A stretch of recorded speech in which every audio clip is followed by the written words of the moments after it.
Ողջույն, Բուն TV եթերում դիլեմա հաղորդաշարն է եւ ես Արեգ Քոչինյանն եմ։ Այսօր մենք խոսելու ենք Հայաստանի դեմ տարվող հիբրիդային հարձակումների թեմայով եւ իմ հյուրերն են Յուրի Մովսիսյան, Ռեստարտ քաղաքացիական հիմնադրամի ծրագրի համակարգող, բարեձեզ, շնորհակալություն հրավերացնելու համար, եւ Էդգար Վարդանյանը, անկախետազոտող քաղաքագետ, բարեձեզ, շնորհակալություն հրավերացնելու համար։ Հարգելի հեռուստադիտողներ, վերջին ամիսներին, շաբաթներին սա մի թեմա է, որը երևի թե այսպես ուրեմն առաջին էջերից լրատվականների չի իջնում, կարծես բոլորն են խոսում ուրեմն Հայաստանի դեմ տարվող հիբրիդային հարձակումների մասին, կախված քաղաքական կոնյունկտուրայից եւ քաղաքական հայացքներից մարդիկ հաճախ տարբեր հասցեատերեր կամ տարբեր նախաձեռնողներ են գտնում այդ հիբրիդային հարձակումներ իրականացնողների։ Այսօրվա հաղորդման ընթացքում նախ կփորձենք հասկանալ ընդհանրապես ինչ է նշանակում հիբրիդային հարձակումներ եւ երկրորդը մասնավորեցնենք Հայաստանում ինչն ենք մենք տեսնում եւ ինչ ենք ընկալում որպես հիբրիդային հարձակումներ։ Պարոն Վարդանյան, սկսենք ձեզանից մի քանի բառով մեզ կբացատրեք ինչ է նշանակում հիբրիդային հարձակում, ինչով է այն տարբերվում սովորական հարձակումից։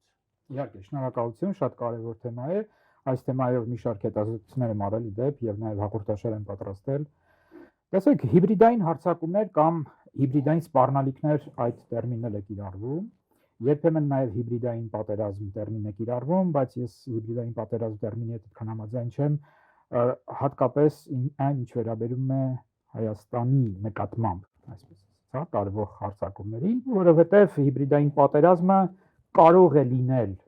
հիբրիդային հարձակումների կամ հիբրիդային սպառնալիքների մաս, բայց կարող է նաև չլինել դրա մասը։ Օրինակ Հայաստանի պարագայում ես ամենայն դեպս այս պահի դրությամբ չեմ տեսնում այդ մասը, այդ կոմպոնենտը։ Հիմա ինչ է հիբրիդային սպառնալիքներ կամ հիբրիդային հարձակումներ։ Առաջին, որպես կանոն, հիբրիդային սպառնալիքներ, հիբրիդային հարձակումներ իրականացնում են խոշոր ավտորիտար պետությունները։ Նպատակը ո՞րն է։ Դեմոկրատական հասարակությունների կամ այն պետությունները, որոնք բռնել են դեմոկրատիզացիայի ճանապարհը, այդ հասարակությունների, այդ պետությունների ինստիտուտների թուլացումն է եւ հասարակության ներսում անվստահության մթնոլորտի ձևավորումն է, ընդհանուր առմամբ քաոտիկ, այսպես ասած, հա, իրավիճակի ձևավորումն է եւ նպատակներից մեկը այն է, որ հիբրիդային հարձակում իրականացնող սուբյեկտը, այս կամ այն խոշոր ավտորիտար պետությունը, ցանկանում է իր շահերը առաջ տանել, ցանկանում է այնպես անել, որ այդ երկիրը կախված լինի իր նարատիվներից, իր քաղաքականությունից եւ այլն, եւ ընդհանուր առմամբ դա ըստ էության կարելի է այսպես ձևակերպել, որ ոչ ռազմական ճանապարհով երկիրը թուլացնելուն ուղղված գործողությունների մի շարք է։ Հիբրիդային հարձակումները կամ սպառնալիքները ներառում են մի շարք գործիքներ եւ այստեղ շատ կարեւոր է, որ պետք է լինի բնականաբար չարամտություն եւ համակցված գործողություններ սովորաբար։ Այսինքն մեկ չարամտություն ասելով նկատի ունեք նպատակ, ինչ որ կոնկրետ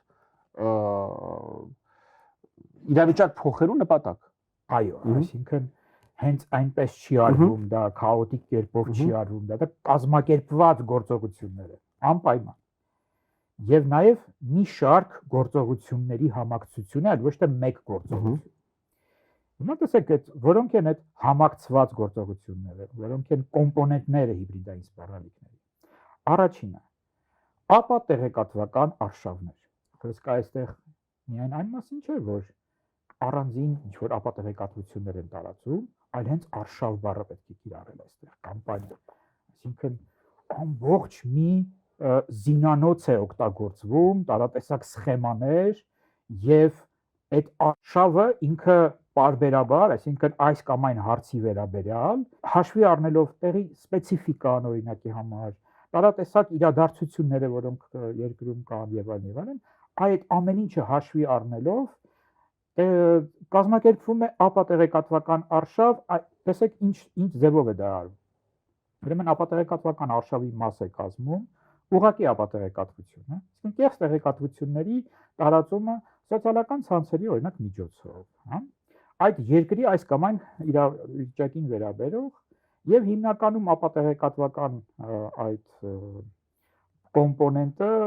հետեւյալ նպատակ ունի՝ թիրախավորել երկրի իշխանություններին, որովհետև ավտորիտար պետությունները հասկանում են, որ եթե երկիրը դեմոկրատական է կամ գնում է այդ ճանապարհով, ուրեմն առաջի հերթին պետք է խփել իշխանություններին բնականաբար։ Հարվածում են քաղաքացիական հասարակությանը, որը ունի դեմոկրատական արժեքներ, եւ նաև առանձին անհատներին նույնպես, որոնք ակտիվ են, որոնք ինֆլուենսեր են եւ այլն, բայց հիմնականում այնուամենայնիվ հետազոտությունները ցույց են տալիս, որ թիրախում են գտնվում իշխանությունները։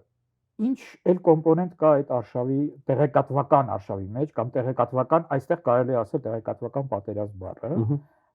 տեղին է, որը հիբրիդային հարձակումների մի բաղադրիչ է։ Այո։ Deepfake-եր օրինակ կարող են այս կամ այն մարդու տեսքով, ռեալ մարդու ստեղծել մի հատ հոլովակ, իբր այդ մարդն է խոսում, բայց իրականում այդ մարդը չի, եւ այդ մարդը օրինակ, չգիտեմ, քննադատում է ներկայիս իշխանություններին։ Այլ կոմպոնենտ վերցնում են իբր անկախ փորձագետների, բայց իրականում այդ փորձագետները ընդհանրապես անկախ չեն։ Ընդ որում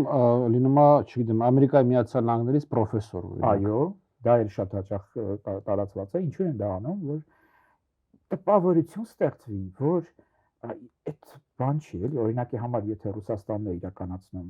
այդ հարձակումը, որ հանկարծ չմտածեն, որ մենակ ռուսներն են դրանով զբաղվում, կամ մենակ ռուսներն են քննադատում, անկախ փորձագետներ, արևմտյան փորձագետներ, իրենք էլ են այդ ամեն ինչը ասում, այսինքն ծալակշիռ է ավելի դարձնում իրենց կարծիքով այդ հարձակումը, այդ դեզինֆորմացիան եւ այլն։ Եվ իրենք բարձվում է, որ կոնկրետ օրինակներով կարող ենք նաև ասել, օրինակի համար թուրք մի այդպիսի փորձագետ կա, որը ապրում է Դոնեցկում եւ ամբողջությամբ այսպես ռուսական նարատիվներ է տարածում եւ ինքը օրինակ վերջի շրջանում շատ հաճախ, ես էլ պետք է նշեմ, որ Հայաստանի նկատմամբ հիբրիդային հարձակումները իրականում վերջերս են սկսել։ Սա չի նշանակում, որ Հայաստանի վերաբերյալ մինչ այդ ընդհանրապես ոչ մի ապատեղեկատվություն չի եղել, բայց հենց արշավ կազմակերպված կերպով, այդ բոլոր գործիքների կիրառմամբ, եթե 2025 թվականից է սկսել, երբ օրինակ արձանագրվել այդ նույն թուրք իբր փորձագետի կամ իբր անկախ փորձագետի առավել եւս կողմից, մեկ էլ հանկարծ 2025 թվականին սկսել է Հայաստանի վերաբերյալ բազմաթիվ հոդվածներ գրել։ Մինչ այդ նա հոդվածներ էր գրում թիրախավորելով Ուկրաինային, Մոլդովային, Իռլանդացի փորձագետ կա այդպես, բրազիլիացի փորձագետ կա եւ այլն եւ այլն։ Հետո իրարում են հետեւյալ նաեւ մեթոդը, վերցնում են, նմանակում են ինչ որ մի հեղինակավոր լրատվամիջոցի, օրինակ Եվրոնյուս։ Ոնց են նմանակում հիմա հարց կա։ Տեխնոլոգիաները այսօրվա թույլ են տալիս վերցնել, ասենք օրինակ, Եվրոնյուզի լոգոն, տեքստերը, լեզուն նույնիսկ, որ օգտագործվում է այդ կայքում, այդ լրատվամիջոցում։ Կլոն կայք են ստեղծում եւ այդ կլոն կայքի միջոցով տարածում են ապատեղեկատվություն, իբր դա Պարոն Վարդանյան, դրա ավելի ինստիտուցիոնալ բաններ են անում, օրինակ այդ Եվրոմեդիա, որ ասում եք, չէ՞, այդ Եվրո բառը վերցնում են, կողքին մի հատ օրինակ թիվ են գրում, ավելացնում, օրինակ ժամերի քանակ կամ օրերի քանակ, մի հատ այնց լրատվական են կառուցում, որը որ այսպես վիզուալ շատ նման է եվրոպական արտադրանքի կամ եվրոպական հակում ունեցող արտադրանքի, բայց ըստ գործնականում Սպուտնիկն է։ Դա էլ կա, այո։ Եվ այստեղ մի պահ եթե թույլտական կառնենք, պարոն Մովսիսյան, հիմա այս ամեն ինչը Հայաստանում մարդիկ կան, փորձագետներ, այսպես պրոֆեսորներ, ասում են, հա, այդ ինչ որ բավարարության ասում է, կա, այդպես բան աշխարհի երեսին կա, մարդիկ դրանով զբաղվում, բայց Հայաստանում այդ ամեն ինչը չկա։ Չկա այդպես բան Հայաստանում, ասում են, բա հիմա կա թե չկա, ինչ կա։ Դե իրականում պարոն Վարդանյանի խոսքում էլ մի կարևոր sense կարմիր գծով գնում էր այն խոսքը, որ հիբրիդային հարձակում իրականացնողի հիմնական գործիքներից մեկը այն է, որ իր հետքը չերևա կամ անտեսանելի հարձակման ձևաչափով դա տեղի ունենա կամ այլ երկրի հետքը մնա։ Մենք հիմա տեսնում ենք օրինակ փաստացի մաքուր ռուսական հիբրիդային հարձակումը ներկայացում է ավելի շատ թուրքական տարբեր լրատվամիջոցների կողմից կամ իբր այսպես նոր նշեցինք եվրոպական ինչ-որ մեդիայի կողմից կամ այսպես ասած արևմուտքում կրթություն ստացած, երբեմն նաև քաղաքացիական հասարակության ինչ-որ անդամի կողմից, որը օրինակ շփվում է ամեն օր արևմտյան տարբեր գործընկերների հետ եւ այլն, ու այդ գործիքակազմը նաև օգտագործվում է այդ մարդկանց կողմից հիմնավորելու համար, որ սա ընդհանրապես կապ չունի Հայաստանի հետ կամ ասում են իսկ դրա ազդեցությունը ո՞րն է, դե ընդհանուր տենց խելացնոր նորություններ են, ով է հավատում դրան եւ այլն, իսկ տեսնում եք, որ օրինակ մեր վարչապետը զանգում է սրան, նրան նշանակում է ամեն ինչ նորմալ է, առաջին դեմքի մակարդակում մենք չենք ասում ով է հիբրիդային հարձակում իրականացնողը եւ այլն, եւ սա նույնպես հիբրիդային հարձակման կոմպոնենտ է, այսինքն թույլատնել զգոնությունը հատկապես այս նախընտրական խիտ իրադարձությունների արանքում մարդկանց ցույց տալ, որ իրականում դա չկա, ժողովուրդ ձեզ խափում են, ուղղակի մարդիկ փուչիկ են փչում, այդ եվրոպացի գործընկերներն ավելի շատ գալիս են այստեղ ոչ թե դրա դեմ պայքար, այլ հենց իրենք են ներքին գործերի միջամտություն։ Իսկ այստեղ մի հատ կարևոր բաղադրիչ կա, ներքին գործերի միջամտություն չի կարող տեղի ունենալ այն երկրի համաձայնությամբ, որը այդ հարձակմանը ենթարկում է։ Այստեղ մի հատ պարզ հիմնավորում կա։ Եվրոպական աջակցություն նաև Հայաստանի կառավարության համաձայնությամբ է տեղում։ Իսկ այն ապատեղեկատվական արշավները կամ հիբրիդային հարձակումները, որ մեր վրա տեղի ունենում հատկապես Ռուսաստանի կողմից, դրանք որևէ ձևով Հայաստանի կառավարություն չի ողջունել կամ որևէ ինչ-որ համաձայնություն չի եղել։ Այսինքն այս կարևոր մի կոմպոնենտ է, որ շատերը փորձում են այդ հետքը թաքցնել, արժեզրկել, որը մեկ նպատակ ունի մարդկանց զգոնությունը թույլատրել։ Ես վստահ եմ, որ այն ինչ որ մենք այսօր տեսնում ենք, առաջիկա օրինակ օրերին, ամիսներին ավելի է ուժ գնանալու, եւ եթե դա ուժ գնանալու եւ մարդիկ դա տեսնելու են, պետք է մարդկանց զգոնությունը ուղղակի թույլատրել։ Կամ հենց ի սկզբանե ապա լեգիտիմացնել այս թեման։ Այո, օրինակ ծաղրել, օրինակ տեսնում եք, օրինակ մենք այսօր Facebook-ում էլ եթե համարենք որպես կարևոր քաղաքական մեկնաբանությունների հարթակ, մենք տեսնում ենք, որ որոշ մարդիկ ուղղակի ծաղրում են, ասում են, օրինակ տեսած կլինեք, երբ որ Եմեն ինչ-որ աջակցության մասին է խոսում, ասում են, ուր են հիբրիդոլոգները կամ հիբրիդային մասնագետները, այսպես ասած, արժեզրկելով այն մարդկանց աշխատանք, ովքեր այս ոլորտով զբաղվում են, ցույց են տալիս այն ռիսկերը, որոնք կարող են ստեղծվել հանրության համար, ասում են, այ տեսեք, իրենք փուչիկ են փչում, որոշ բաներ չեն նկատում, իրականում դա չկա, ժողովուրդ ծաղրի առարկա են դարձնում։ Իրականում սա նորմալ տակտիկա է, եթե այսպես ասենք, օրինակ նաև հակառակն է տեղի ունեցել։ Օրինակ հիշում եք Հայաստանում ժամանակին այսպիսի սորոսականի խոսույթ կար։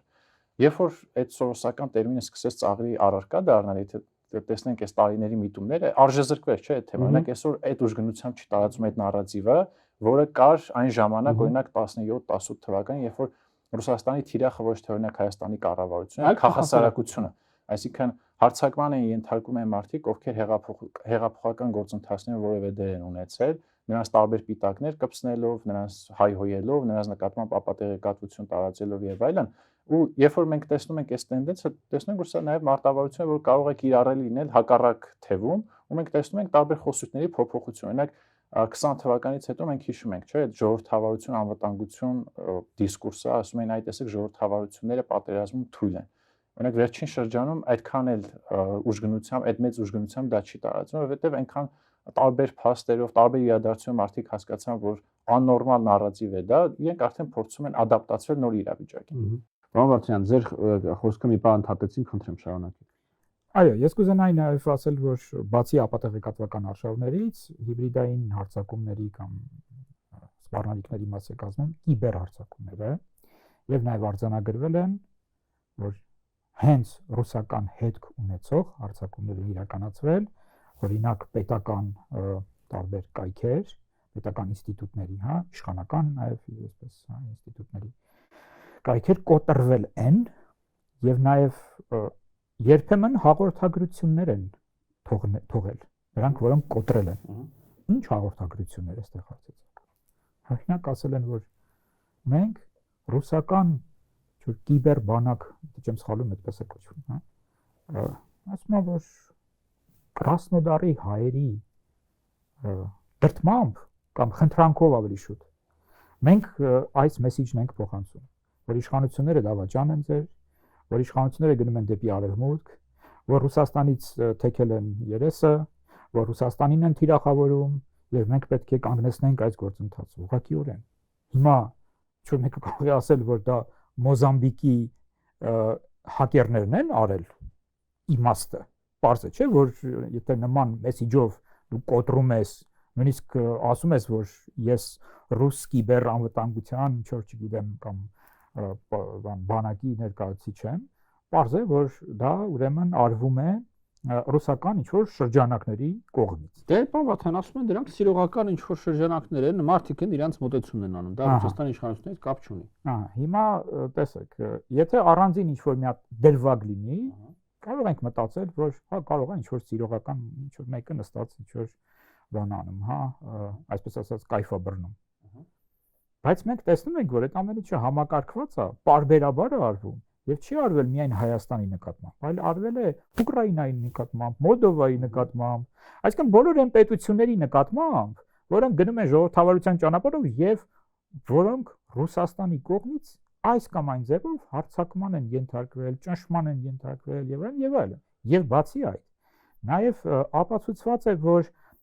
օրինակ մասնագետները գտել են, որ օրինակ ռուսական կարգավորումներով համակարգիչներից է դա արված, ապացուցված է։ Հետո որ կոնկրետ, այսինքն տարածքը նաև Ռուսաստանի տարածքից է դա արվել, դա էլ են ապացուցել, հասկանում եք։ Եվ նաև որոշ դեպքերում նաև կապ են գտել, ասենք, ռուսական հատուկ ծառայությունների հետ, որ այս մարդը, ասենք, այս կամ այն ձևով առնչվել է ռուսական հատուկ ծառայությունների հետ։ Սրանք բացահայտված բաներ են, եւ եթե մարդիկ չեն հավատում, կարող են այդ զեկույցները նայել եւ տեսնել այդ ամեն ինչը այնտեղ։ Հիմա, բացի կիբերհարձակումներից, տնտեսական շանտաժ, դա նույնպես մտնում է ներողություն հիբրիդային հարձակումների գործիքակազմի մեջ, իսկ մենք տեսել ենք բազմաթիվ անգամ, երբ որ օրինակ այս կամ այն ռուս պաշտոնյան ասել է, որ գիտեք ինչ, դուք կախված եք մեզանից օրինակ ամբողջությամբ։ Դուք գիտեք ինչ էժան գազ եք դուք ստանում։ Այդ ի՞նչ է, ուզում եք գնալ դեպի արևմուտք թանկ բան գալ։ Հա, այդ ով է ձեզ գազ տալու օրինակի համար։ Այս խոսույթն է։ Սա ի՞նչ է, եթե ոչ շանտաժ։ Ինչ ձեր ինչ գործն է, մարդ։ Հիմա նորմալ մենք, այսինքն հարաբերություններ ունենք ձեզ հետ, չէ՞։ Այս կամ այն ձևով դա փոխշահավետ է եղել։ Հիմա գազը ստանում ենք, վճարում ենք դրա համար։ Եվ մեր արտաքին քաղաքականությունը մենք ենք որոշում։ Եթե մենք ուզում ենք արևմուտքի հետ ունենալ սերտ հարաբերություններ, ունենում ենք այդ հարաբերությունները։ Իրանք ասեն մենք որոշում ենք մեր գազի գինը։ Բայց շանտաժ է դա։ Այսինքն դա շանտաժ է, այսինքն ինքը ասում է, ես դուք ուզում եք տերմինը ֆիքսենք, որ դա շանտաժ է։ Այո, այսինքն դա բայց հիմա ռուսները չեն թաքցնում, որ դա շանտաժ է։ Դա հենց այդ է։ Ասես շանտաժը կասի հա շանտաժ է։ Դե չի ասի շանտաժ է, բայց կասի, բա ես իրականությունն եմ ներկայացնում։ Բա ինչ եք ուզում անել։ Կամ գնում եք մեր թշնամիների հետ, ինչ որ սերտ հարաբերություններ եք հաստատում։ Էս ինչ եք դուք անում։ Անընդհատ սա խոսվել է։ Եվ տեսեք, մյուս բանը ըստ էության Ռուսաստանը օրինակ կոնկրետ էլի Բարսաշյան պաշտոնյաների միջոցով, պրոպագանդիստների միջոցով բազմիցս այսպես ասենք, էլի նաև դա շանտաժ է, բայց ոչ միայն տնտեսական շանտաժ է, օրինակ ասել են, որ գիտեք ինչ, մենք ենք ձեզ ստեղծել։ Օրինակ, շատ բաց տեքստով ասում են, ռուսներն են ստեղծել Հայաստանը։ Եվ դուք երախտամոռ եք, դուք այնպես չանեք, որ հանկարծ Ուկրաինայի օրը ընկնեք։ Դա ասվել է, դա ուղղակի շանտաժ է էլի։ Այստեղ էլի կանգ առնենք, պարոն Մովսեսյան, հիմա այն ինչ որ պարոն Վաթյան ասում է, դրան զուգահեռ ճիշտ է Հայաստանում էլի փորձագետներ, այսպես մասնագետներ, հիբրիդային սպառնալիքների, պատերազմների, ասում են չկա տենց բան, դա ձեր բուրըն երևակայությունն է, բայց դու մատալ ուրիշ հարց են տար, ասում են, ո՞րն է Ռուսաստանի նպատակը տենց բաներ անելու։ Խի այդ ինչ կա, որ ռուսները ուզեն Հայաստանի Հանրապետությունը չի անի։ Ինչի համար պետք է ասենց հարձակումների գնան։ Հենց դրա մասին եմ ուզում խոսեմ, որ այս ամեն ինչը որ կատարվում է, որոշակի կոնտեքստում է, չէ՞, կատարվում, այսինքն հիբրիդային հարձակումը ինքնանպատակ երևույթ չի, ինքը քաղաքական նպատակի պետք է ծառայ, օրինակ պարոն Վարդյանը ընդհանրական նպատակները ընդհանուր առմամբ որ բոլոր իրավիճակներում հնարավոր են նշեց, բայց նաև դրանցից բխող սպეციფიկ նպատակներ, որոնք տվյալ կոնտեքստին են հիմնական հարմարեցված։ Իսկ ինչ է եղել օրինակ եթե նայենք վերջին տարիներին, որտեղ շատ մարդիկ հաճախ մոռանում են, հա, վերջին տարիներին ինչ է տեղի ունեցել, Եթե մենք օրինակ համեմատենք մեր նախորդիվ իրականացված պարլամենտական ընտրությունների կամ նախագահական ընտրությունների հետ, մենք տեսնում ենք, որ որոշակի գեոպոլիտիկ կամ ինչ-որ տարածաշրջանային արտաքին քաղաքական կոնտեքստ է ավելացել մեր ընտրություններում։ Եթե օրինակ 21 թվականին Ռուսաստանին այդքան էլ չէր հուզում Հայաստանում ով կգա իշխանության, ով կլինի ընդդիմություն, մի քիչ այստեղ իհարկե վերապահումներով, որովհետև այնուամենայնիվ իշխանափոխությունը կարող է նպատակ չլինի, կարող նաև լինի քաղաքական դաշտը որոշակի վերահսկողության տակ պահելը նույնպես նպատակ։ Հիմա վերջին տարիներին առնվազն Ռուսաստանը կորցրել է լիքը լծակներ։ Այդ պետք է բոլորը արդեն խոստովանեն, նույնիսկ այն ակտորները, ովքեր հենց հիբրիդային գործիքներով Հայաստանի դեմ արշավում են, այսպես ասած։ Տեղի ունեցել 25 թվականի օգոստոսի 8-ի պայմանավորվածությունները։ Հայաստանը գոնե հրապարակային մակարդակում, դեկլարատիվ մակարդակում հայտարարում է իր պատրաստակամությունը միանալ Եվրամիությանը։ Հայաստանը խոսում է դիվերսիֆիկացվող քաղաքականության մասին։ Հայաստանը խոսում է, որ կոնֆլիկտի էջը փակվել, իսկ այդ կոնֆլիկտը բոլորը էլի կրկին ոնց որ թե ասում են, որ Ռուսաստանի համար կարևոր գործիք է եղել Հայաստանի ու Ադրբեջանի կամ Հայաստանի եւ Թուրքիայի այդ հարաբերությունների կոնտեքստում որոշակի ազդեցություն ունենալու համար սահմանապահներ են հեռացել, այսինքն ապաշրջափակում է տեղի ունենում, այս գործընթացների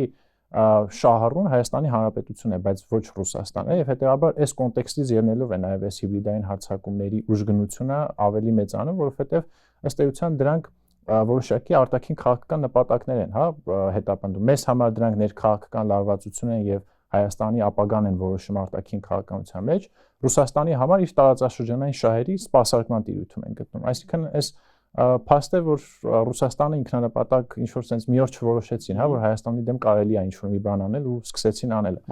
Գործընթացներ են տեղի ունեցել ու պարզ է, որ նաև որոշակի սահմանափակումներից ելնելով, նաև արդյունավետությունից ելնելով Ռուսաստանը կոնվենցիոնալ պատերազմ Հայաստանի դեմ չէր սկսի, այսինքն ռազմական հեղաշրջում եւ այլն, թեև դրա հավանականությունը միշտ չէ, որ պետք է անհավանական համարել եւ այլն, եւ քանի որ Ռուսաստանը նաև այստեղ պետք է նշել, պարոն Վարդանյանը անդադ տարբեր օրինակներ նշեց, հարուստ փորձ է կուտակել, այսինքն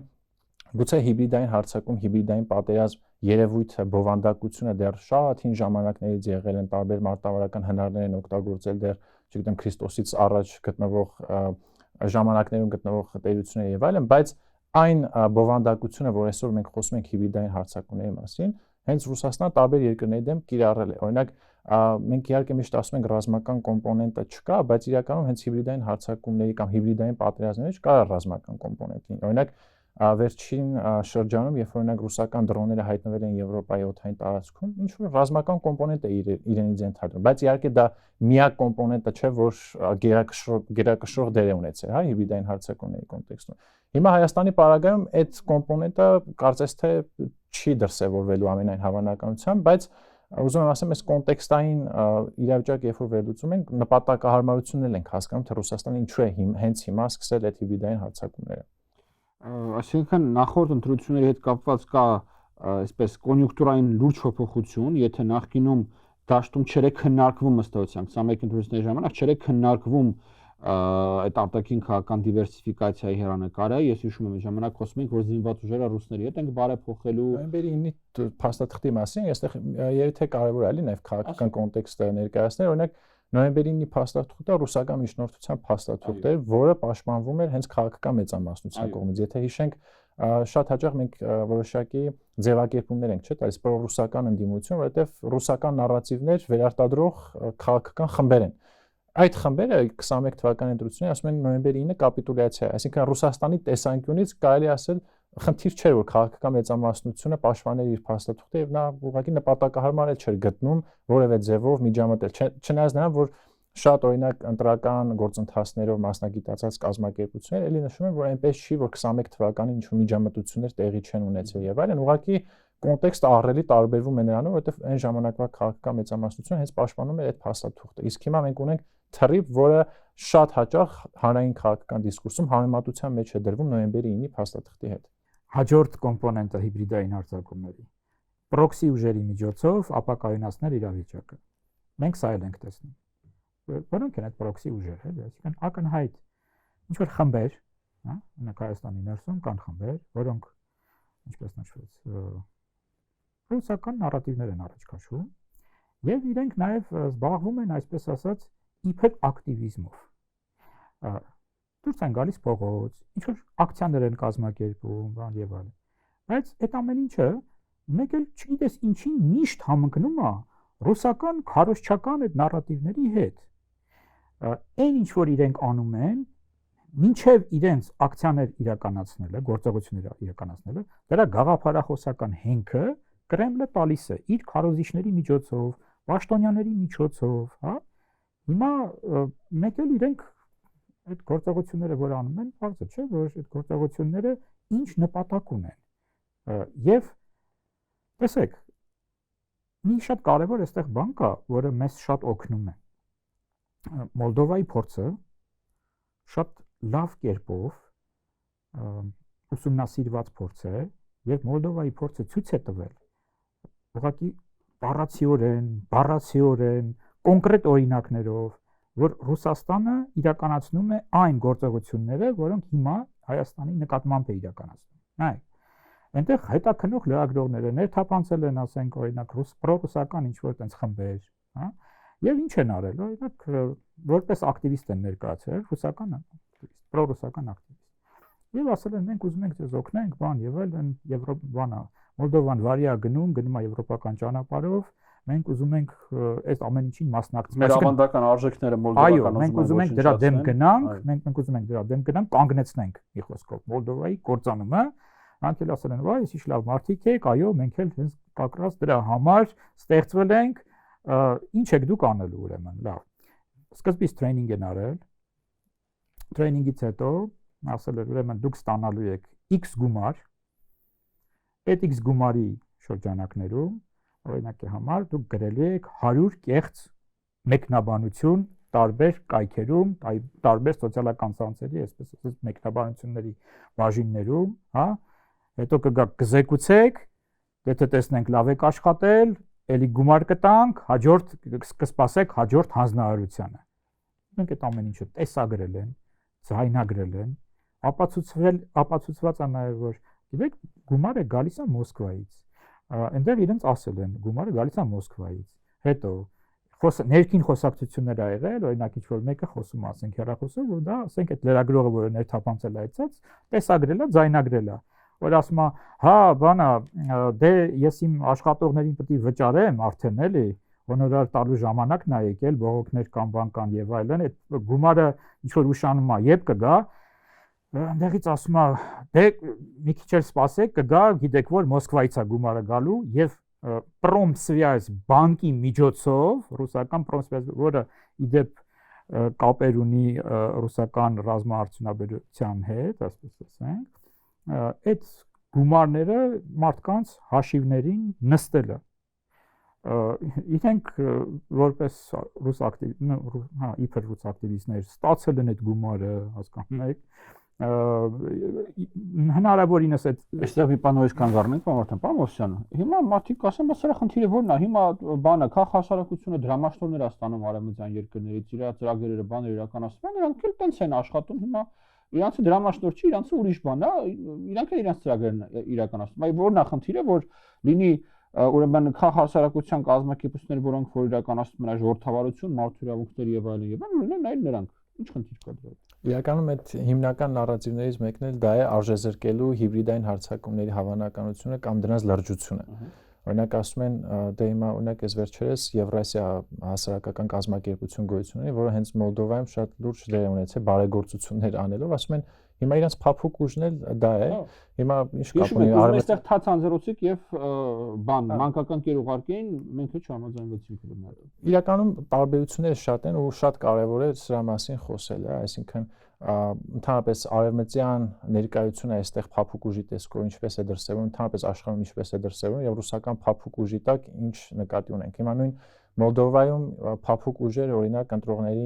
ինչ որ ֆինանսական եւ ոչ ֆինանսական խթաններ տրամադրել եւ ասել գնա օրինակ իրեն մի ընտրի կամ հենց իրեն ընտրի եւ այլն եւ այլն։ Այսինքն կոնկրետ ներքին գործերին միջամտելու սցենարով է առաջարժում։ Արևմտյան փափուկ ուժը մենք Հայաստանում տեսնում ենք, հա, Հայաստանում կան կազմակերպություններ, ովքեր օրինակ արևմուտքից կարող են ֆինանսական որոշակի միջոցներ ստանալ եւ շատ բաց ու շիտակ քննադատել գործող իշխանությանը, նույնիսկ դառնալ հիբրիդային հարձակումների մի մաս, ծավալել իրավապաշտպան գործունեություն, ժողովրդավարական հետընթացը քննադատել, Մյուս մասը օրինակ աշխատում է ժողովրդավարական բարեփոխումների առաջխաղացման վրա, այսինքն այստեղ նախ կա նպատակների տարբերություն, այսինքն կան պատվիրողի, եթե ճակերտավոր այսպես ասենք, կամ արտաքին քաղաքական դերակատարի մոտեցումների ռեժիմների տարբերություն, այսինքն մի կողմում գործ ունենք ժողովրդավարական ռեժիմների հետ, որոնց իհարկե շահերը պարզ են, հա, հարևանությամբ ունենալ իրենց նման ռեժիմներ, հնարավորինս կանխատեսելի, ժողովրդավարական, կայուն, ու նաև այստեղ պետք է շեշտենք, որ Արևմուտքը միայն Հայաստանի ժողովրդավարության զարգացմանը միտված աջակցություն չի տրամադրում, հա, այսինքն տրամադրում է նաև օրինակ պետական կառույցների կարողությունների զարգացման որոշակի միջոցներ, օրինակ հիշում եք, երբ որ խոսում էին այդ սորոսականների եւ այլնի մասին, նույն այդ բաց հասարակությունների հիմնադրամը այնքան պետական կառույցների այնքան էր աջակցել, որ նույնիսկ եթե համեմատության մեջ դնենք քաղաքացիական հասարակության կազմակերպությունը այդքան աջակցություն չեն ստացել։ Իսկ մի ոստիկանությանը, եկեղեցուն, այո, այս պետք է ընդդիմադիր լրատվամիջոցների, նաև շատ քաղաքական գործիչների, հասարակական գործիչներ, ովքեր որտեղ նստում Սորոսից են խոսում, իրանք են ստացել այդպես դրա մեջ։ Այո, ու նաև դրանց տրամադրման կարգ, այսինքն բաց թափանցիկ, մրցակցային, իհարկե մենք կարող ենք այստեղ վերապահումներ ունենալ, ինչքանով է դա արդյունավետ։ Օրինակ շատերը այսօր նաև քաղաքացիական հասարակություն շեշտում են, որ շատ հաճախ այդ միջոցները արդարացի չեն բաշխում, նպատակին չեն ծառայում, ոչ մեկ ինձ թվում է կաղապարված չէ այդ թվում ենք շեշտելու, որ արևմտյան օժանդակությունն է կարող է իր նպատակին չծառայել, բայց ինչ կոնտեքստում, որ չհասնի իր թիրախին, այսինքն տրվի մարդկանց, ովքեր այդ արժեքները չեն կիսում, սա մի ուրիշ խնդիր է, բայց այստեղ այդ փաստը շատ կարևոր է, որ ցանկացած մարդ այսօր կարող է իմանալ արևմտյան ֆոնդերից աջակցություն ստացող հասարակական կազմակերպությունների բյուջեն, այդ մարդիկ հարկեր են վճարում Հայաստանի Հանրապետությանը, թափանցիկ նշում են, թե ինչով են զբաղվում, ինչ գործունեությամբ են զբաղվում, հստակ նույնիսկ վիզուալ առումով նշում են ով է այդ գումար տվողը, ինչի համար է տալիս, ինչի համար են կանում, մարդիկ են ներգրավում այդ նախաձեռնություններին, որևէ մեկ այդ նախաձեռնությունը ներգրավող քաղաքական միջամտությունների առարկա չի դառնում Հայաստանի Հանրապետությունը եւ այլն։ Եվ մյուս կողմում ունենք ռուսական գումար, որը շատ հաճախ քաղաքական սև փողի է նմանվում, այսինքն օրինակ այսօր շատ պրոռուսական դերակատարների ֆինանսավորման աղբյուրներ մենք չգիտենք, օրինակ այս տվյալ մարդը օրինակ ինչ շահից ելնելով է կամ ինչի դիմաց է, որ օրինակ ռուսական նարատիվներն է պաշտպանում եւ այլն, որովհետեւ ոչինչ պատահական չի լինում, հա, եթե մարդ աշկ է փակում օրինակ ռուսական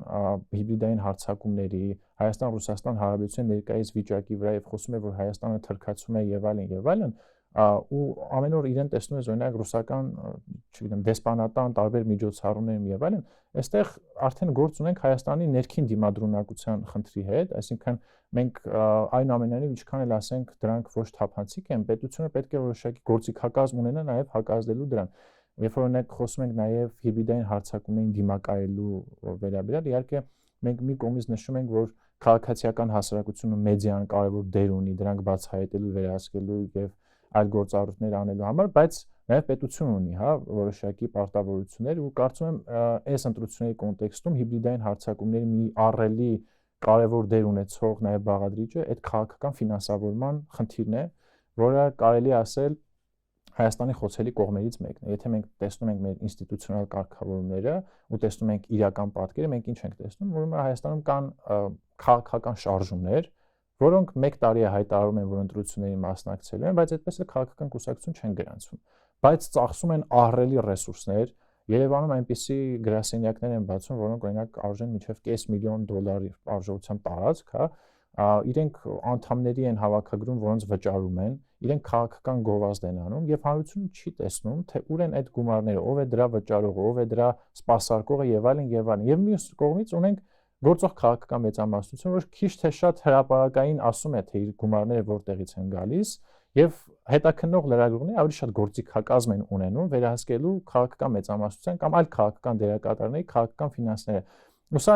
խնդիր է, որը նույնպես այս քաղաքական ֆինանսավորման առումով երբ որ խոսում ենք, շատ կարևոր է։ Օրինակ մենք կարող ենք օրինակ կասկած ունենալ, որ այդ շարժումները օրինակ ռուսական քաղաքական ֆինանսավորման տիրույթում են գործում։ Կարող ենք ունենալ, բայց նաև այստեղ կա մյուս խնդիր, որ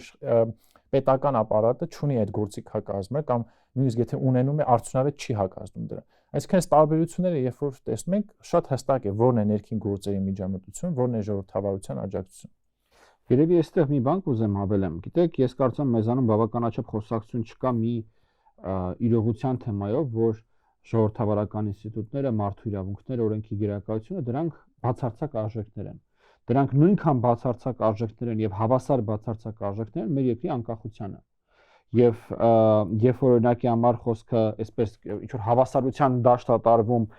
հանուն ժողովրդավարական արժեքների, հանուն օրենքի դիրակայության, հանուն իրավունքների տարվող գործնեայության ու ըստեյության դրան հակառակ գործնեայության, ասում են դե ինչ ա եղել, որ մարդկանց տեսակետն է դա, չէ, այստեղ տեսակետի հարց չի։ Մենք որպես հասարակություն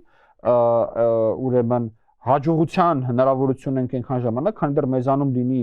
այ բացարձակ հասարակության մոտ, հասարակության բացարձակ մեծամասնության մոտ լինի իսկապես խորին համոզմունք, որ այս երեքը առնվազն, հա, ժողովրդավարական ինստիտուտներ, օրենքի գերակայություն եւ իրավունքներ, դրանք բացարձակ արժեքներ են, նույնքան բացարձակ, ինչքան որ է Հայաստանի Հանրապետության անկախությունը։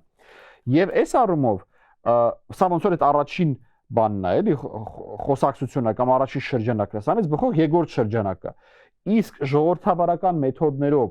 ժողովրդավարությունը ապակայունացնող կամ ժողովրդավարությունը տապալող գործնեությունը ինչ գնահատականի պետք է արժանանա։ Ընդ որում սա արդեն օրինակ եթե առաջինի մեջ քննարկելու բան չկա, դա ոնց որ ասած բանն է, հա, այդ գրված բանն է, բացարձակ իրողությունն է։ Ապա երկրորդը դա մի հարց է, որ ըստ էության այսօրվա լուրջ ժողովրդավարական համակարգերներ են բախվում, երբ որ հենց շատ ժողովրդավարական ճանապարհով տարբեր ուժեր սկսում են հարվածել եւ փորձել կործանել այդ ժողովրդավարական համակարգերը։ Պարոն Վարդանյան, գիտեք, այդտեղ ինչ այդ հարցին անդրադառնալը, տեսեք, էլի շատ պարզ բացատրություն կա, թե ինչու չի կարելի համեմատել եվրոպական օգնությունը եւ ռուսական այդ միջամտությունը, հա, որովհետեւ օրինակ ռուսական այդ միջամտությունը ուղղված է օրինակ այն ինչ որ ես ասում եի, հա, այդ օրինակը որ բերում եի, ապա տեղեկատվության տարածմանը, այսինքն մարդկանց ապա կողմնորոշելուն, սուտ են ասում, կեղծիք են տարածում, հա։ Եվրոպականը օրինակ ուղղված է նրան, որ ֆակտ-չեկերներին են պատրաստում, հա, գրանտ են ստանում փաստեր ստուգողները, գրանտ են ստանում օրինակ Եվրամիությունից եւ հայտնաբերում են, բացահայտում են սուտը եւ ասում են մարդիկ մի ապա կողմնորոշվեք։ Ճշմարտությունը սա է հիմնական տարբերությունը ախր։ Եվ բնականաբար ի վերջո ինչքան է մենք ապրում ենք այս հետ ճշմարտությունների աշխարհում, բայց կա սուտ ու կա փաստ, էլի, որը որ համառ բան է։ Եվ Մոլդովայի հետ կապված նաև մի բան եմ ուզում ասել, որ տեսեք, իրենք նաև բացահայտել են, որ պատրաստում են մարդկանց, կոնկրետ մարդկանց, որ գնան ցույցերի մասնակցեն եւ ոստիկանների հետ օրինակ բախումների գնան, հա, դա էլ են հայտնաբերել։ Մի ուրիշ բան էլ եմ ուզում ասել, որ նայեք, եվրոպացիներն են, որ բացահայտել են այդ ռուսական ցանցերը, կան տարբեր կազմակերպություններ, այդ թվում նաև հատուկ ծառայություններին կից կազմակերպություններ, որոնք բացահայտել են, որ մի քանի արշավներ կան ռուսական։ Մատրյոշկա ցանց կա, Storm 15-16 ցանց կա։ Դրանք են, այսինքն այդ անունները կազմակերպություններն են տվել, երբ որ բացահայտել են, դա, որ դրանք կազմակերպված ցանցեր են, կենտրոններ են։ Pravda, այսպես ասած, համակարգ կա էլի, այդպես է կոչվում։ Եվ ուրեմն տեսեք, ինչն է մեզ դա օգնում, երբ որ ասում են, որ ռուսները չեն դրա հետևը կանգնած, լավ։ Ես ասում եմ հետևյալը։ Ուրեմն վերցրել են այն մարդիկ, որոնք Ռուսաստանում մասնակցել են իշխանական տարբեր կոնֆերանսների, որոնք իբր փորձագետներ են, իբր անկախ փորձագետներ, որոնց մասին ես խոսում եմ։ Գնացել են Russia Today-ում անընդհատ մեկնաբանություններ են տվել եւ ռուսական նարատիվներ են տարածել։ Այսինքն ըստ էության Russia Today-ի ռուսական պետական գործակալության իրենք աշխատակիցներ են նաեւ, հա, բարբերաբար այնտեղ երևացել են։ Ուղղակի կապեր ունեն Единая Россия-ի էլիտայի հետ։ Անընդհատ իրենց միջոցառումներում կան եւ այլն։ Մեկ էլ իրանք վերցնում են եւ սկսում են օրինակ Ուկրաինայի դեմ ապատեղեկատվություններ տարածել, դա բացահայտվում է։ Մոլդովայի դեմ ապատեղեկատվություն տարածել, դա բացահայտվում է։ Մեկ էլ իրենք sense թեքվում են դեպի Հայաստան ու սկսում են Հայաստանը թիրախավորել։ Հիմա դա բավարար չի ասելու, որ կներեք, այսինքն այդ նույն մարդիկ են, որոնք արդեն ապացուցված է, որ իրենք ուղղակի կապ ունեն Ռուսաստանի պետական շրջանակների հետ, իրենք ռուսական նարատիվներ են տարում, այսինքն պատահական մարդիկ չեն, դա ինքնագործունեություն չի, հա, իրենք հիմա նույն բաները, նույն ըստ էության տրամաբանությամբ, նույն սխեմաներով թիրախավորում են Հայաստանը։ Հիմա գալիս Այստեղ երևի թե մեզ համար շատ մեծ խնդիր է ընդհանրապես Հայաստանում քաղաքական գործընթացների կտրվածությունը ինչ որ առումով աշխարհից։ Երբ որ մենք անընդհատ ոնց որ ասած մեր ճահճի մեջ էփվում ենք, խոսում ենք, քննարկում ենք, անընդհատ հեծանիվ ենք հորինում, հա, ու շատ մեծ առումով կտրված են այս բոլոր process-ները այդ գլոբալ տենդենսներից եւ մարդիկ չեն կարողանում էլեմենտար համեմատություն անել այն խոսույթի, որը որ կա Հայաստանում, այն խոսույթից, որը որ կա աշխարհում, որտեղ այդ համեմատությունը հենց անում ես, այնքան բանա գնում իր տեղը։ Այդ համեմատությունը հենց անում ես, այնքան process է գնում իր տեղը։ Որ օրինակ նույն եկեղեցու թեմայով այդ նույն process-ները, նույն խնդիրները Մոլդովայում, Ուկրաինայում, մի քանի այլ հետսովետական հանրապետություններում եւ արևելյան Եվրոպայի երկրներում մանցել են ըստ էության։ Մոլդովայում եկեղեցականներին ֆինանսավորել են ռուսները։ Տարել են Մոսկվա, ճանաչողական այցերի, ինչ որ միջոցառումների։ Հետո դրանից հետո մեկ էլ հանկարծ եկեղեցական օրինակ տելեգրամյան ալիքներ են բացվել, որոնք այսպես ամենօրյա ասենց ինտենսիվ օրը մի 100 հատ սրբազան ալիքներ, այո, որոնք ասում են, որ մեր ազգային արժեքները վերացնում են ներկայիս Մոլդովայի իշխանությունները, որ մեր տրադիցիոն իրանցը էին թերքացնում, թե իրանց ուրիշ բան էին։ Իրանցը չէին թերքացնում, բայց իրանցը, այսպես ասած, այլասերում էին, գեյացնում էին։ Այո,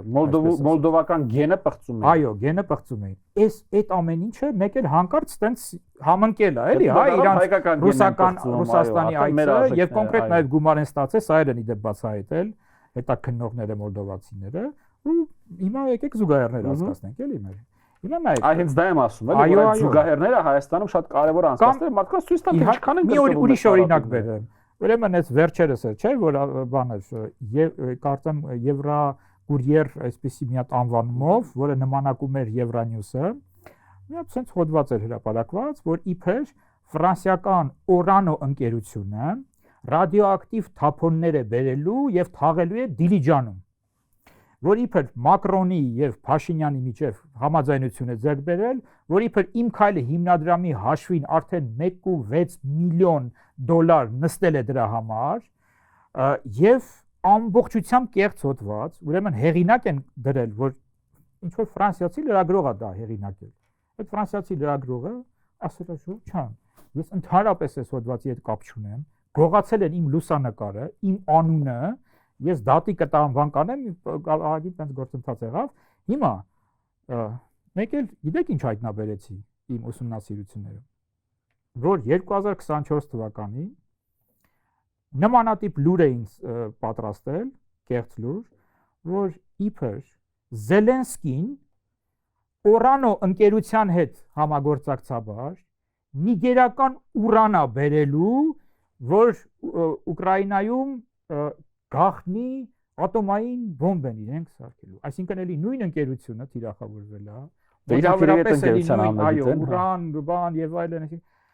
հիմա այդ նույն բանը ստեղա ոնց կարելի է այդ կապը չտեսնել, այսինքն ընդհանրապես մի փոքրիկ հետազոտությունը բացահայտում է այս ամեն ինչը, որ սա ժողովուրդ ջան, ցանց է, այդ ցանցը ուղղված է հիմնականում արևմուտքի դեմ, ազատ աշխարհի դեմ, բոլոր նրանց դեմ, որոնք ուզում են այդ ազատ աշխարհին ինտեգրվեն եւ առաջի բնականաբար այդ ամեն ինչը չցանկացող պետություններից մեկը այսօր Ռուսաստանն է, ոչ միայն իհարկե Ռուսաստանը, ինչպես նշեցի, այլ նաև խոշոր ավտորիտար պետություններ զբաղվում են դրանով, բայց մեր տարածքում Հայաստանին թիրախավորող, եվրոպական այդ որոշ երկրներին, հետխորհրդային երկրներին թիրախավորող սուբյեկտը դա Ռուսաստանն է։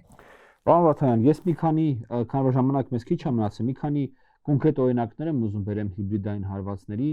որոնք ես կարևորում եմ, որոնք ուզում նույնպես բարձրաձայնենք։ Դա տագնապի եւ վտանգի զգացողության ձևավորումն է։ Այ մոլերում ռումբի հայտարարություններ, գիշերը ԱԱԾ շենքի վրա մոլոտովի կոկտեյլ նետել, այսպես անընդհատ մարդկանց մոտ տագնապալի ինչ որ բան ստեղծել, որ երկրում անվտանգ չէ։ Ու այ դրան զուգահեռ ստեղծել ուժեղ, այսպես կարող առաջնորդի կուսակցության ուժի մի հատ բան, իմիջ, որը այ հիմա անվտանգ չի, այս ուժեղ առաջնորդը կգա եւ կդառնա անվտանգ, էլի, դա նույնպես դասագրքային ըստեյության օրինակ է այն նման էլեմենտի։ Երկրորդը դա այսպես չակերտավոր անկախ մտավորականների, լիբերալների գաստրոլներն է Հայաստանում։ Սրա վերջին ամենաօրինակը դա Վենեդիկտովի այցն էր։ Ինչ էր Վենեդիկտովի այցը։ Եկավ մի հատ այսպես տուրնե արեց Հայաստանում, ինչքան որտեղ կարացավ մտավ լրատվականներում, բաներում հարցազրույց տվեց, եւ ինչ էր ընդհանրապես։ Ասում էր Ռուսաստանի համար Ղարաբաղի էջը փակ չի։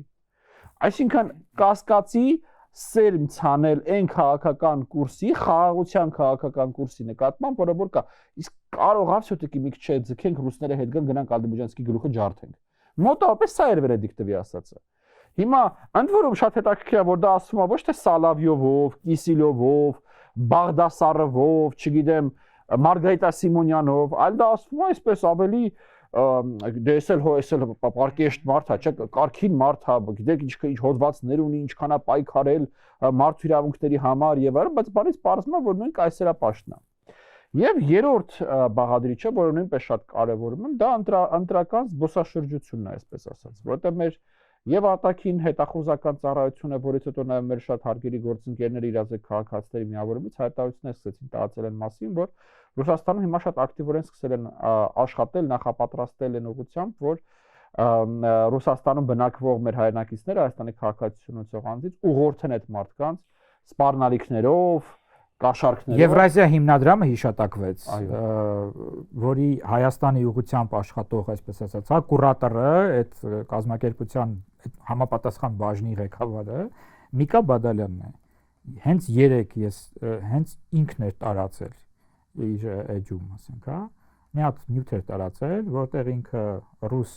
Ռուսաստանում կոնկրետ նշված չէր որտեղ է, մարդկանց հետ խոսում է, հավանաբար հայերն էին, որովհետև այնտեղ դրոշ կար, կարծեմ հայաստանյան բան եւ այլն, եւ ասում էր, որ դուք սա վճռական պահ է, ճակատագրական պահ է, մենք պետք է փրկենք Հայաստանը, դուք պետք է գնաք եւ քվեարկեք, գնաք եւ քվեարկեք։ Խնդրեմ, այս նույն շրջանակներն է։ Եվ այդ Եվրասիա իմիջիայլց Մոլդովայում ինքը պերսոնա նոն գրատա է։ Միկա Բադալյանը, որովհետև ինքը ուղղակիորեն, այսինքն ապացուցել են, որ միջամտում է ներքին գործերին, ապա տեղեկատվություններ է տարածում եւ նաեւ էլի, ասենք, այդ ակտիվիստների հետ կապված որոշակի գործողություն է իրականացնում, որ պրոռուսական ակտիվիստներ պատրաստեն, հա, նրանց այդ նարատիվներով, բաներով, որ գնան ապակայնացնեն էլի իրավիճակը, որ ասեն, որ ընտրությունները կեղծված են, իդեպ Մոլդովայի հետ կապված, սա շատ կարևոր բան է, էլի։ Ուրեմն, ասեք, մենք մեր վերջի ընտրությունների ժամանակ չունեցանք այնպիսի մթնոլորտ, որ ընդդիմադիրները ասեին, որ ընտրությունները կեղծված են։ Մոլդովայի վերջի ընտրությունների ժամանակ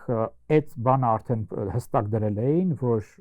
ընտրությունները կեղծել են Արևմուտքը եւ Մայա Սանդուն, իշխող կուսակցությունը, որ Մայա Սանդուն լեգիտիմ չի, որ չի կարելի դրա հետ համակերպվել, որ պետք է դուրս գալ դրա դեմ պայքարի եւ այլն եւ այլն։ Ես համոզված եմ, որ այսօր Հայաստանում ընտրությունների նախաշեմին այդ նարատիվը առաջ է քաշվելու եւ նաեւ ընդդիմադիրներին, երբ որ նրանք պարտվեն, այսինքն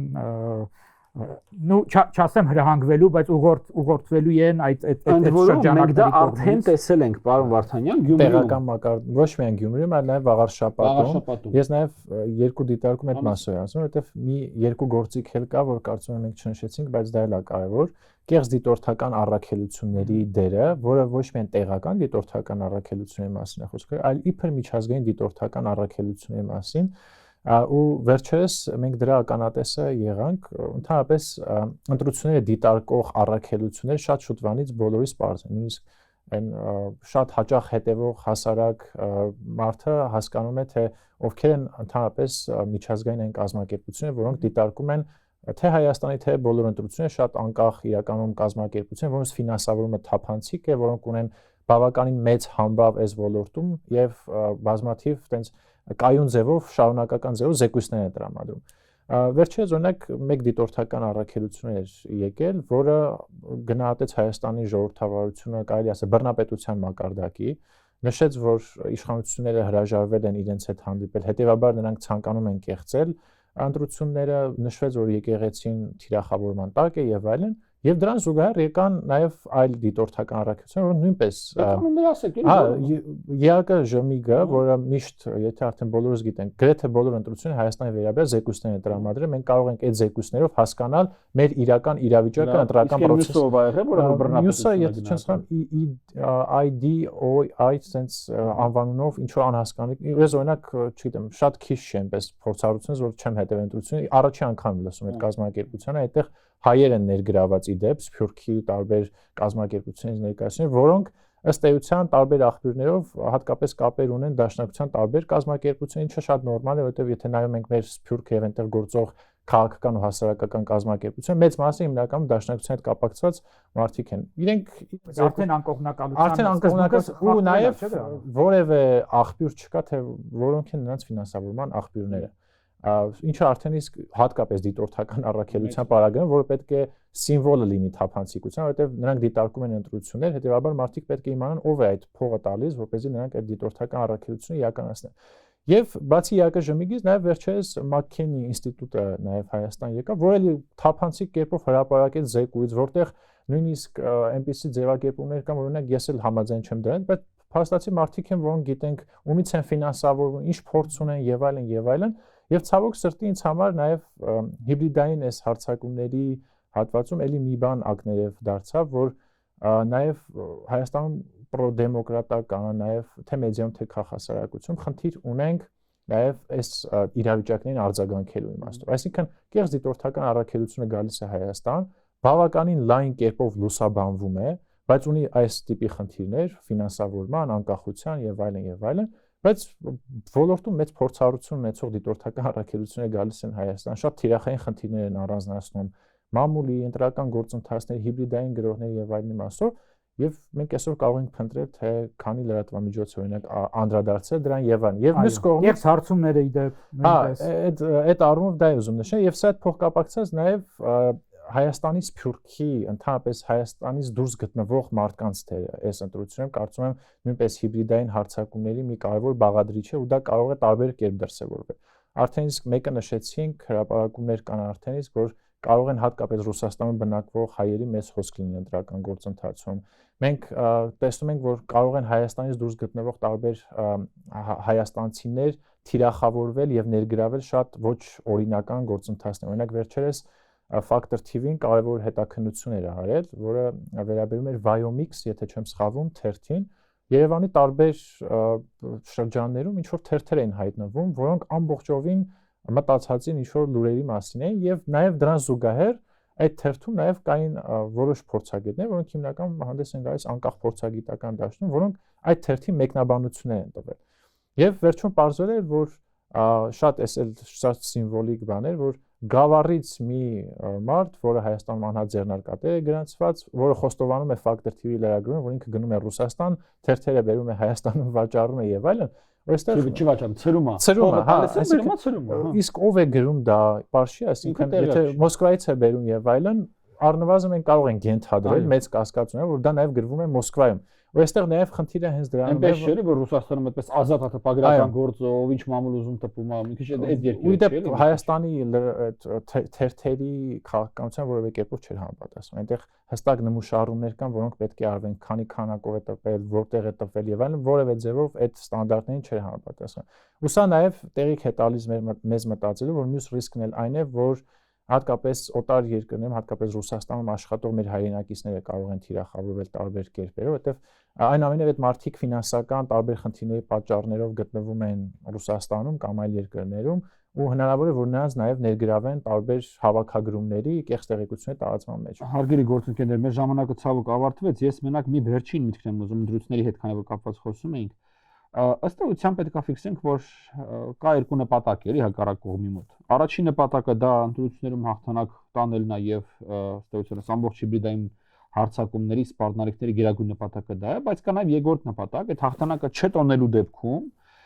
ապա լեգիտիմացնել ընտրական գործընթացները եւ բոլոր այն դիտորդական առաքելությունները, այդտեղ նաեւ Հայաստանում ստեղծված կեղծ դիտորդական առաքելությունները, որոնք աննախադեպ են իրենց մասշտաբով եւ ինստիտուցիոնալացմամբ, հա, ռեսուրսներով աննախադեպ են ուղղակի։ Դրանց բոլորի նպատակը այդ երկրորդն է, որ եթե հանկարծ իրենք չեն տոնում հաղթանակը, ապա դա պետքա դառնա կեղծված ընտրություններ, դա պետքա դառնան, այսպես չկնեք, հարամված ընտրություններ, ասենց ասենք։ Շնորհակալ եմ հրավերացնելու համար, հարգելի գործընկերներ, հարգելի հեռուստատողներ, մենք